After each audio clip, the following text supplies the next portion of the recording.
Welcome back, I'm George, and in this video I'm going to show you the first things you need to do on your new iPhone 16e. I have customization settings, I have improvements for your user experience, and of course I have lots of interesting features that are disabled by default, and that will make your new phone feel and be 10 times better. But anyways, that being said, and without further ado, let's begin customizing the new iPhone 16e.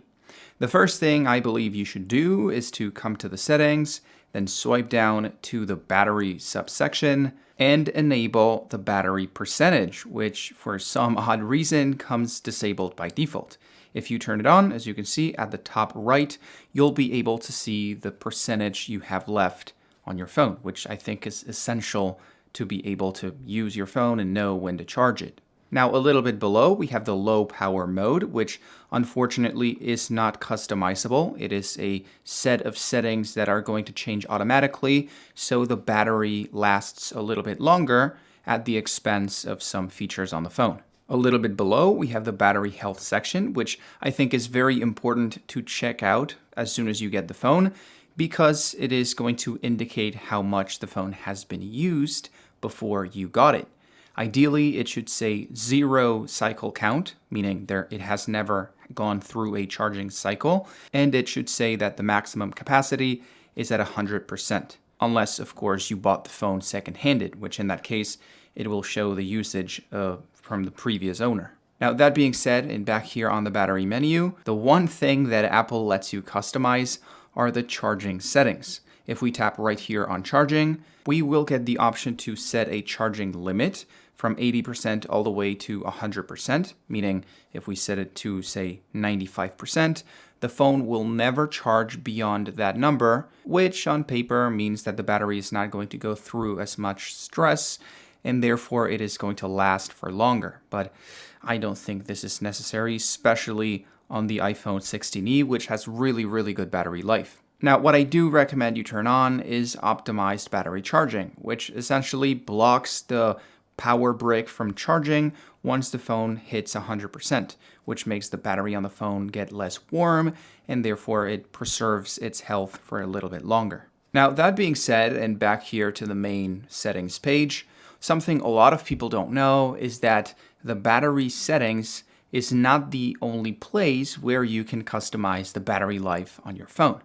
If we swipe down to the notifications page right here, you'll see that you have a list of every single app that's installed on your phone and that is able to send you notifications. In my case, this is a brand new phone. As you can see, I don't have many apps, but in your case on your phone, it will probably be a pretty long list. Now, what I recommend you do here is to disable notifications, tapping right here on Allow Notifications, on every app that you don't really care for or you don't really need to be sending notifications. Every single app that is able to send notifications is going to burn more and more battery life. So the least amount of apps on this list, the more battery life you'll have at the end of the day. But anyways, that being said, I think that would be enough for the battery settings. Let's move on to something a little bit more fun. If you tap on General and then you tap on About, you'll see that at the top where it says Name, you can actually access the menu and change the name on your phone to anything you want. You can name it Potato. Now, I would be careful with this though, because whatever name you give your phone, that's the name everybody is going to see when you send and share stuff through iCloud or iMessage or any other service. So don't name the phone anything too stupid. Now, that being said, and before we move on, I have something for you watching this video. A lot of you know me from this channel, whether it is in front of the camera or back there in the top-down shot. But right now, I'm actually building a new channel that's a little bit more ambitious, where I will be needing some extra help. More specifically, I'm looking for a co-host to be in front of the camera with me, and I'm looking for a videographer to shoot the videos. So if by any chance you're interested in being a co-host on a YouTube channel or you are a videographer, send me an email to this address so we can talk. But anyways, that said, I am sorry for the interruption to everybody else. Let's get back to the iPhone 16e because I actually want to show you my favorite feature by far on this phone. If we access the Safari browser, which is the default browser on the iPhone, and then we click on a news article of any kind, you'll see that most of the time we get a bunch of annoying pop-up ads and banners, like these things where you have to accept cookies or ads on top of the content that essentially ruin the viewing experience. Well, actually, on the iPhone, that will never be an issue again because we have a new functionality right here at the bottom left called Hide Distracting Items. And, well, like the name suggests, you can essentially tap and hide anything you want on the phone. As you can see, if we are scrolling the content and we stumble upon an ad, which in this case is not really bothering me, but sometimes these ads get on top of the content, we can, as I said and showed earlier, tap right here on distracting items, tap and hide this ad and this one too. And there we go. There's even another ad, I'm pretty sure, a little bit below. Well, in this case, there's no ad, so we can keep reading. But if anything shows on top of the content again or is bothering you, with 2 taps, you can get rid of it. But anyways, that being said, let's move on to something that Apple has improved greatly with the new iPhone 16 series, which, as many of you know, is customization both of the lock screen and the home screen. To customize the lock screen, we have to scroll down to the notification panel and then tap and hold like this, and then finally tap right here at the bottom where it says customize. In this case, we can choose if we want to customize the lock screen or home screen. Let's tap on lock screen, and as you can see, we get a bunch of squares indicating that we can customize the date, the time, the widgets, and even the quick toggles at the bottom. As you can see, we can change the date for other information, like, well, information on the weather app, the calendar, or any other app that's on the iPhone. In this case, I only have first-party apps, but you'll probably see more if you have third-party apps installed. We can also change the time. In this case, we can change the font, we can change the size/girth of the text, and we can change the color of that text, although I always recommend you set it to automatic, because it is the one that's going to be more contrasty, so to say, with the background. Then a little bit below, we can also add some widgets. In this case, we could add up to 4 small widgets, or we could add 2 big widgets, like this one. In this case, once again, I only have first-party apps available to create widgets, but the more apps you install on the iPhone, the more apps that will be available to use as widgets. And finally, this is something a lot of people were waiting for a pretty long time. We can also customize the quick toggles at the bottom. By default, we've always had the flashlight and the camera, but now we can actually select any of the quick toggles we have on the control center on the iPhone. So anything you want from the first-party apps you have installed, or any third-party app that supports quick toggles. Now that said, I'm pretty sure many of you know this, but right here on the collections page, if you tap and hold on the lock screen, you can actually create more lock screens or lock screen options with individual wallpapers and individual widgets and styles. And of course, you can do this as many times as you want. So if you want to switch up the style on your phone, you can essentially have 10 different lock screen plus home screen combinations that you can switch between as much as you want. Now, to be fair, most of those customization options were available on previous iPhones and iOS versions. But something that is brand new to the iPhone 16 series and iOS 18 is customization for the home screen. For the first time, we will be able to grab an icon, then move it a little bit to activate wiggle mode, and then place that icon anywhere we want on the home screen. As many of you know, before we could only stack icons one after the other, so we could not leave empty spaces, but that is an option now. You can place any icon anywhere you want on the home screen. Now, as you can see, also for the first time, we have multiple sizes for widgets, so we are able to automatically change the size instead of having to remove it and then add a bigger one. We can also tap and hold on an app and then tap on Require Face ID, then tap again, and in this case, it would have to recognize my Face ID. But once you do it, the app is automatically going to get locked.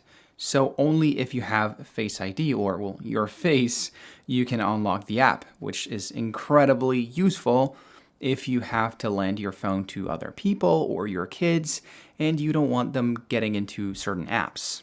Now, that being said, what's probably been the most flashy customization options was the ability to tint your icons essentially any color you want. So if you tap and hold on the home screen and then you tap on Edit, you have a new menu called Customize, where, as I said, you can tint your icons. As you can see, you can make them dark, which is sort of like a darker default mode, but you could also tap on Tinted and essentially give them any color you want, any color that's available on the rainbow. You can use it as the color for every single icon on your iPhone. Now, I'm not really sure this is the most aesthetic option, so to say, but for certain wallpapers and certain people, this can actually be a very interesting option. Now, what's actually my favorite feature when it comes to customizing the iPhone is this one right here. You can now make your icons a little bit bigger and remove the text below, which of course is going to be a little bit less functional, but in my opinion looks way, way more aesthetic, so to say. But anyways, that said, and moving on with even more customization options, if we swipe down the control center, which by the way is the place where you can access all the quick toggles on your phone, like connections or music or the brightness on the display, we, for the first time ever on the iPhone, are going to be able to customize the way this looks. If we tap and hold on any empty space, as you can see, there will be an editing mode where we can essentially remove or add a control with, as you can see, a pretty long list of options. And well, as I said earlier, this iPhone is pretty empty, so we only get the options from first-party apps. But if you have 40, 50 apps installed on your iPhone, this will be a much longer list. We can essentially add as many toggles or widgets as we want. And there is even the option to swipe down and access a completely new page for even more toggles. In this case, by default, it is the music page and we have a connections page. But if you keep swiping down, we also have even more empty spaces for more options. And you can theoretically also remove the music thing or the connections thing and just get more empty spaces with an indefinite amount of pages to be created. So essentially you can have 40, 50 pages. Of course, this would not be necessary or not make any sense, but you could theoretically have as many pages of widgets and toggles as you want. But anyways, that being said, let's come back right here to the main settings page and swipe down to the display and brightness menu. In this case, of course, there's not as many customization options as, for example, on the Pro iPhone 16, but there are still some things you need to know. Of course, at the top, we have the default light versus dark mode, which essentially lets you choose between a lighter or darker aesthetic. We have the option to change the text size. So if you think the UI is pretty small, you can make it a little bit bigger. We can also enable or disable True Tone, which I recommend you turn on. It essentially adjusts the brightness and warmth of the display to your environment, so you have an easier time reading what's on the phone. Now, a little bit below, we have the night shift mode, which, as you can see, is a much more extreme version of True Tone. In this case, what it does is it removes the blue lights on the display, so you have an easier time falling asleep at night. This, of course, depends on the person, but some people really get affected by the blue lights on their phones, and it essentially doesn't let them fall asleep. So this is a really good way to combat that side effect of using a display at night. Then, of course, you have your auto lock menu, where you can choose whether to automatically lock the display every 30 seconds, minute, 2 minutes, all the way up to never, which is the option that I recommend. And you also have the option to raise to wake, which, as you can see, once it's turned on, it essentially lets you turn on the display by lifting the phone like this. Now, moving on, let's talk about the photos and videos you can take with the iPhone 16e. As you can see, in this case, we have a pretty standard camera app with only 2 zoom modes because we only have 1 camera on the back. But there is actually a lot of improvement we can do to that 1 camera if we tweak the right settings. So let's tap on the Settings app, then swipe to the camera mode right here, and start customizing the photo and video modes. First off, if we tap on Record Video, I suggest you leave it at 4K 30, and you make sure that Enhanced Stabilization is turned on and HDR video is turned off. Then I also suggest for more professional looking video that you disable Auto FPS. So if it's at 30, it always stays at 30 FPS. And for even more professional looking video, I suggest you lock the white balance. So as soon as you start recording, the phone will lock to that 1 white balance for the rest of the video.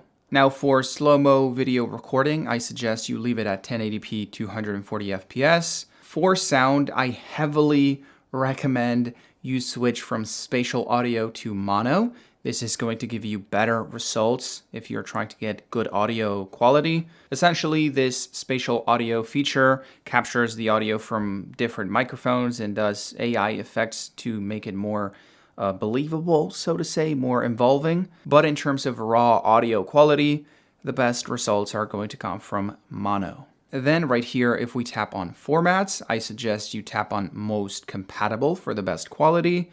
And then for photo mode, I suggest you leave it at 24 megapixels, but you should also enable resolution control, which essentially lets you access, if you tap on JPEG Max, 48 megapixel photos, which by default it is turned off. You actually have to first turn on resolution control and then tap on JPEG Max to be able to take 48 megapixel pictures. Then, very important, right here on Preserve Settings, I suggest you turn everything on because that way, every setting you change is going to stay changed even if you close the camera app. I'm pretty sure many of you have been through that uncomfortable situation where you switch a mode on the camera app, you leave, come back again, and it's back to default, which can get very annoying if this happens multiple times. So I suggest you come here and enable everything to be preserved once you change it in the settings. And well, finally, for better image and video composing, I suggest you turn on the grid, the level, and mirror the front camera. The grid is essentially going to be these 4 lines separating the display in 9 squares, which essentially lets you compose your images and videos better. The level is going to, as you can see, and as the name suggests, let you level the frame so your pictures and videos are perfectly horizontal or perfectly vertical. And then the mirror the front camera feature essentially lets you mirror the real life, so to say, on your selfie pictures, because by default it essentially flips the image, and that can get a little annoying. So this flips back to normal. So whatever you see on your mirror is what you're going to see on your pictures. And well, that being said, I think we have been through all of the customization options and settings on the iPhone 16e, but it is time to get to the bonus feature. This time I'm going to show you an AI feature on the Photos app, which in this case lets you remove people or objects from your images. In this case, we have to get to the image we want to alter or edit. Then we want to tap and then tap on edit. And then we want to tap right here on clean up, which is essentially going to, well, in this case, it is downloading the feature. I'm sorry, I just got the iPhone 16e. Once the feature is downloaded on the phone, as you can see, it is going to rainbow effect the things that it presumes you want to remove, which of course you can tap on and then automatically remove. There we go, remove it automatically like that. But you can also automatically or manually, better said, remove anything you want, like this guy on the back. There we go. Or even this light on the street, even though that's going to be a little bit more tricky. There we go. That was actually, well, it left sort of like a stain right here on the back, but, well, it can be believable. By the way, though, this guy, deserves a gift. Let's put it that way. This is insane. But anyways, that being said, I hope you guys enjoyed the video. If that's the case, or well, if you have any questions regarding anything that I said, please tell me down below in the comments. I'll be happy to answer. And well, I hope you enjoyed the video, and I hope to see you again very soon in a new one. Peace.